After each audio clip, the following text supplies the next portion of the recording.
we've got chickens.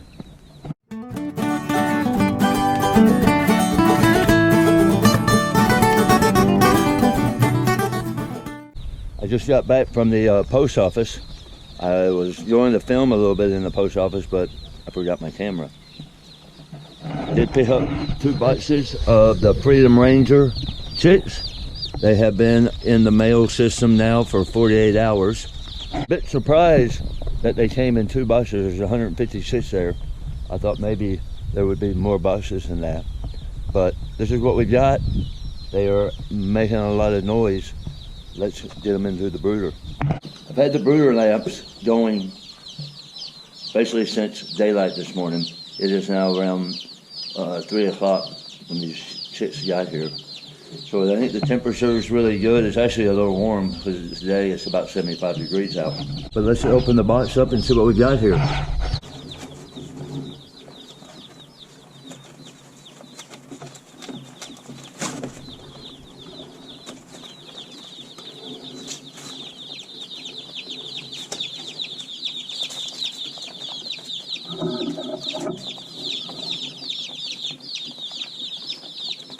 Here's probably 75 chicks look like. Just from the look at them, it looks like they have all survived. This is a baby Freedom Ranger. What I'll do is take each one out. Some of them I will dip in, make sure they know where the water is. They will be able to teach the other ones.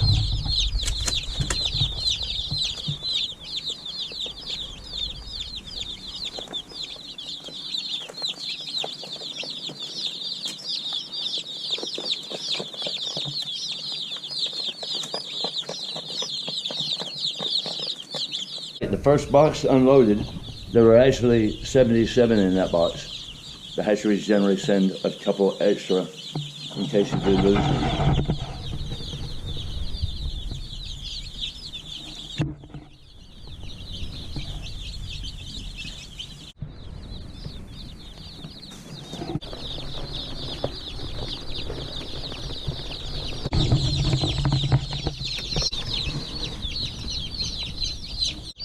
All right, here's the second box of chicks.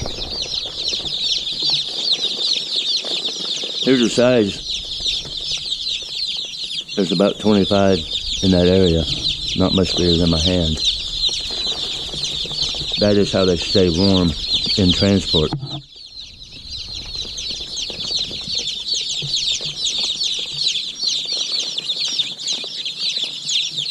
All the chicks are in there. That second box had 75 exactly. If you look here, they've got a lot of room. What I'm really going to be looking for is whether or not they all huddle up under a light. Again, the main thing I'm worried about right now is the temperature and maintaining the temperature. The last thing that I need is for them to get too cold or too hot, and they all bunch up together, and then that's how you have chicks start smothering each other, and you can lose quite a few.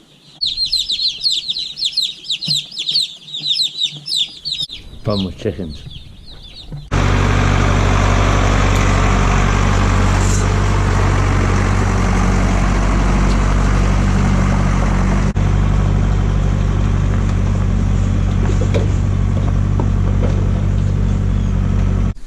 You'll notice I pulled the water tanks up here.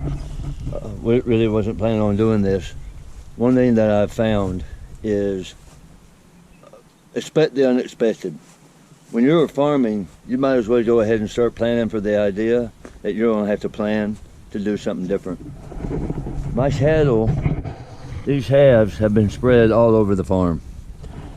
For the past 2 nights, deer have run through my fence back there in the bale grazing area. And you know, it's part of the benefit of what we've been doing with the land here, and we've got a lot more wildlife. I've seen more deer. The other day I counted 15 coming across the back ridge. I think I'm just going to end up keep dealing with this. I don't really want them out on pasture yet. I would really like this grass to get a head start. I would like to get into April. So I've got half of them rounded back up. The other half are back yonder.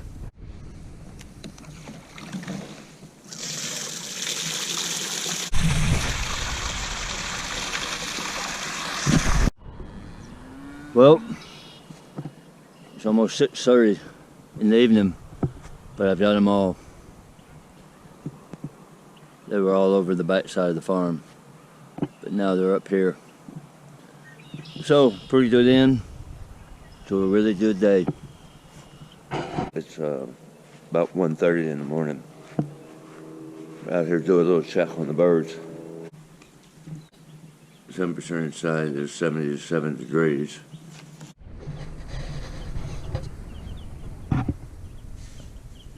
And they look to be doing good. What I'm looking for is to see if they're anybody bunched up.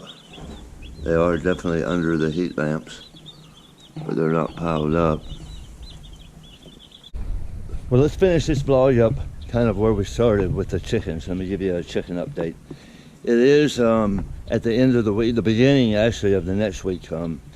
It has been a whirlwind. I think I showed on the previous vlog that our high school had won the region championship. We got to play in Rupp Arena for the state championship. We actually made it all the way to the Final Four, lost in double overtime to the team from George Rogers Hart High School that ultimately won the state. The hardest thing I've been dealing with over the past week with the chickens is the temperature. It is either really warm, like today I think it's upwards of slightly above 70, and this morning it was around 38. So I'm having to raise and lower the top depending on how cold it is. I had to put a cover over it, and I have 3 shipping blankets, big heavy blankets, that I have not had to put on yet, but I believe in 4 days they're calling for lows around 30 degrees.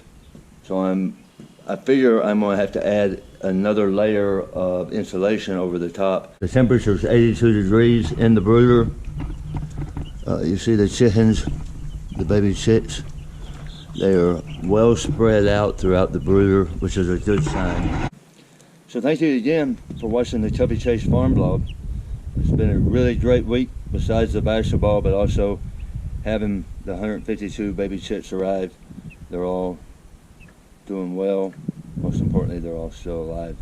Again, the goal here is 3 weeks, 4 weeks in the brooder, and then we will get them moved out on the pasture, where they will be truly free-range, pasture-raised chickens available by the end of May. Thanks, everyone. See you next week.